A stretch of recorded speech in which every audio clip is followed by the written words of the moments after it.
Good afternoon. Thank you very much for coming. We'll start with short statements by the Secretary General and the Prime Minister, and then we'll have time for a couple of questions. Secretary General. Prime Minister, I'm so pleased to be able to welcome you here at the NATO headquarters. And Georgia is one of our most committed partners.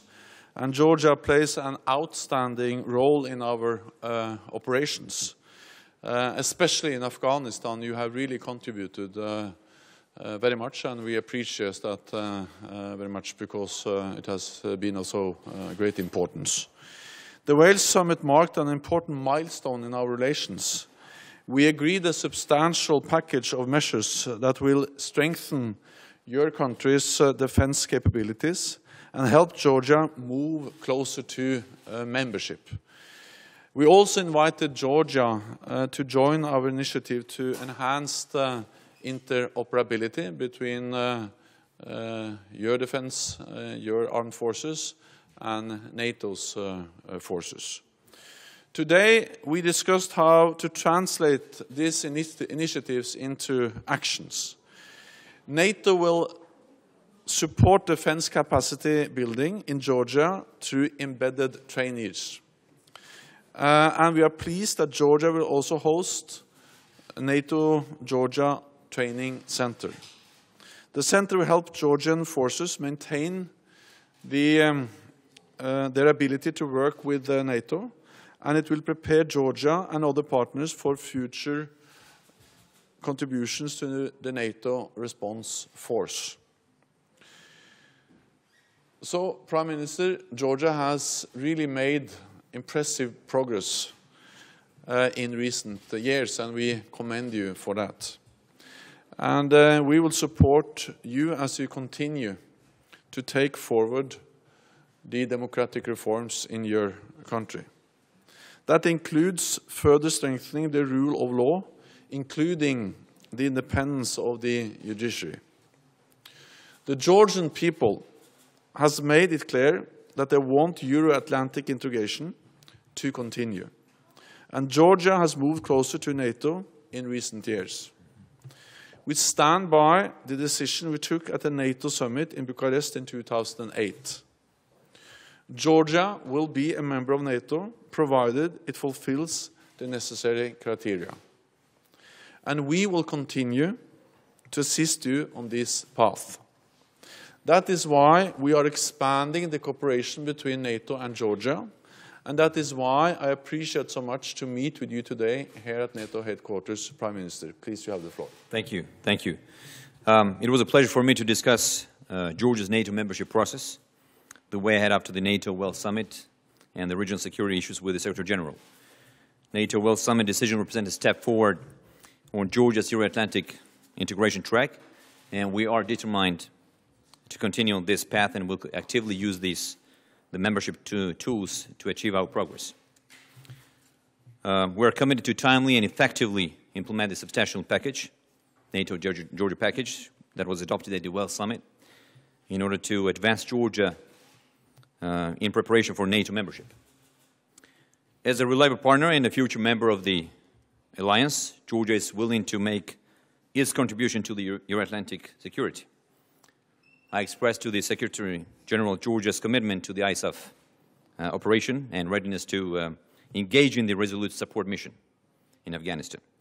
Despite the heavy and very painful casualties we have suffered during the ISAF mission in Afghanistan. We also discussed the regional security developments, notably the recent proposal of the Russian Federation to Georgia's occupied region in Abkhazia to sign the so-called Treaty on Alliance and Integration.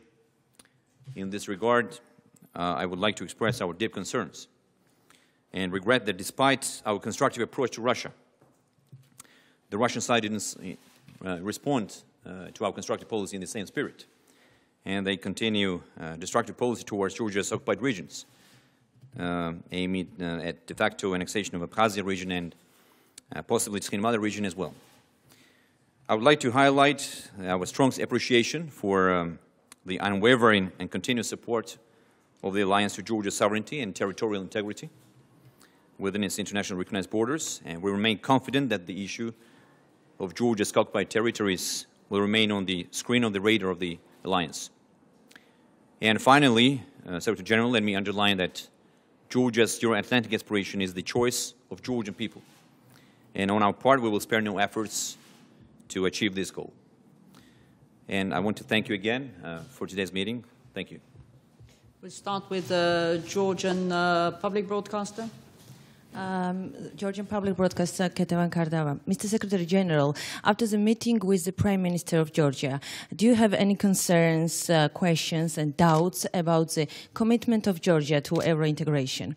And the second part of my question, it's very important for us, the implementation of a package which we receive in Wales. But at the same time, we hear from Russia the statements that they are against NATO enlargement and the opening the NATO training center in Georgia. So can their position and also their statement make some influence on the implementation process?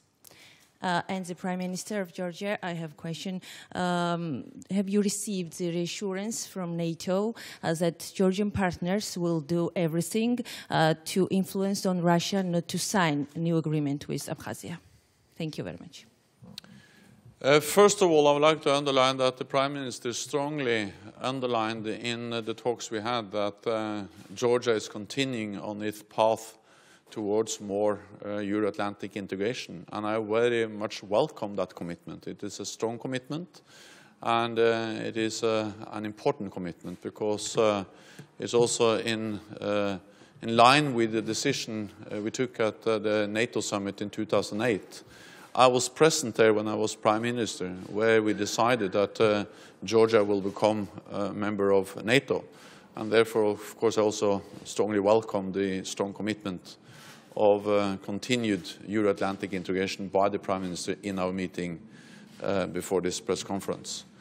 We are going to continue to implement, or we're going to implement the package we agreed on in Wales. Which is a package that will strengthen the defense capabilities of Georgia. It's about training, it's about exercises, it's about establishing the joint Georgian-NATO exercise or training center. And we do that because we respect the sovereignty of Georgia. And it's a relationship between NATO and Georgia, how we develop our cooperation. Whether we establish this kind or the other kind of cooperation is something we decide together. And we have decided to establish the training center. It's going to be established because Georgia is a sovereign nation. NATO is an organization that works together with a strong and committed partner, Georgia. Thank you. Thank you for the question. I shared our concerns with the Secretary General. I informed him about the recent developments in the occupied region of Abkhazia. I look forward to working closely with the Secretary General, and we continue to work with the international partners, with the international community. And of course, we have a strong support from NATO, from the European Union, from the international community. And hopefully, of course, we will have a strong support from our friends and partners. Thank you. Rustavitu, my colleague already asked you, but I want to ask once again and to be more concrete. Secretary General, your impressions after the meeting with Prime Minister is still questions about our Euro-Atlantic integration course is actual? And second question is when and in what environment can be released the decision made during the Wales Summit about the opening the NATO center. You also told about this, but more concrete if it's possible. So, as I said, the Prime Minister was very strong, very clear that Georgia is going to continue its Euro-Atlantic integration, and I welcome that strong commitment. And that's important for Georgia, and it's important, of course, for the strong partnership between Georgia and NATO. And I also welcome the very substantial contributions Georgia already have provided to NATO by participating, for instance, in the ISAF operations or operation in Afghanistan. So I have no reason to doubt that this is a strong commitment made by the Prime Minister, but also made by the people of Georgia. And therefore, the broad support in Georgia for the Euro-Atlantic integration is so important, because it has this very strong political support from the broad spectrum of political parties in Georgia, and I welcome that. The training center, we are going to establish the training center, and our plan is to start the implementation of the different elements of the package by our ministerial meeting in February. And then we will also be able to tell more in details about the different elements of the package at the NATO ministerial meeting in February. One last very quick question, NPR. Hi, Terry Schultz with National Public Radio and CBS to both men. Mr. Prime Minister, you've now got a lot of turmoil taking place at home. How do you plan to resolve that? And when you look at what's happening in Ukraine, does it give you pause? I know the Georgians have asked in their own way. Does it give you pause about your Euro-Atlantic integration? You've seen what's happening in Kiev. And Mr. Secretary General, sort of our standard question. You see continued bold efforts by Russia in their shows of force in NATO airspace, more or less. Do you think that if the European Union, for example, tightened economic sanctions today, which it doesn't look like they're going to, would that change Russia's calculus at all? What is going to change it? Thank you. I know you have to give brief answers. Yep. Thanks. Well, thank you for your question.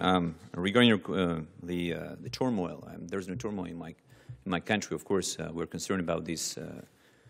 The decision that Moscow is going to sign the new treaty with the occupied region in Abkhazia. But, of course, we're going to stay in touch with our partners and friends. But let me once again remind you all that we experienced this conflict in 2008. And I think what we are facing right now in Ukraine is the continuation of our war in 2008. Therefore, we have experienced it already. But we keep moving. We keep, we're on the same, on the right track, and we're going to continue. So, concerning the increased Russian air activity, military air activity around NATO's border or in the airspace surrounding NATO. I will just confirm that we have seen increased Russian activity, and NATO is doing what we are supposed to do. We have intercepted the Russian planes. We have intercepted more than 100 times so far this year, and that's 3 times as much as last year. And we stay vigilant, we stay prepared, and we have also increased air policing in the eastern part of the alliance. So we do what we are supposed to do. We are intercepting planes when they are approaching NATO airspace. When it comes to the economic sanctions imposed by the European Union, I welcome the sanctions. But then I will not now speculate on what the European Union will do in a meeting they have tonight or today. But sanctions are important, partly because I think that it's part of, it makes very clear that it's not, it has a consequence, it has a cost to behave in the way Russia is behaving. And it has to be reactions, and the sanctions is posing a cost on Russia as long as they behave in the way they do. Thank you very much. That's all we have time for.